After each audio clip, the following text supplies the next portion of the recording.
I think war really tests a lot of the things that we hold dear. Obviously not just life and limb, survival and so on, but it really tests a lot of the ideas that hold sway in our society and elsewhere.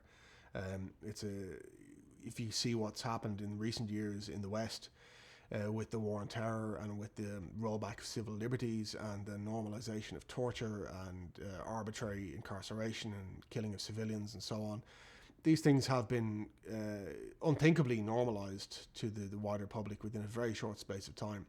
And that's with minimal threat, really, when you think about it in the wider scale, to us as people. A couple of bombs, a couple of terrorist outrages, and suddenly everything is different. We're in a different paradigm.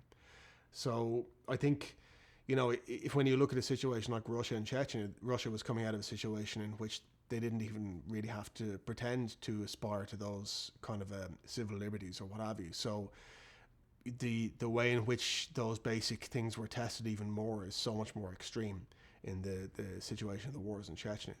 So war is a kind of terrible crucible to test.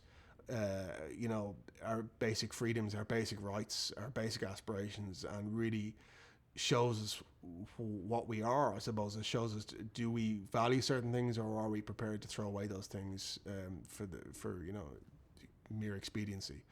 And I think for that reason, it's when you look at things like democracy or freedom or the practice of religion, when you see them in the environment or in the situation of war, that's when you find them all really tested and pushed to the extreme. And it can be a terrible thing to look at, but it can be pretty interesting as well.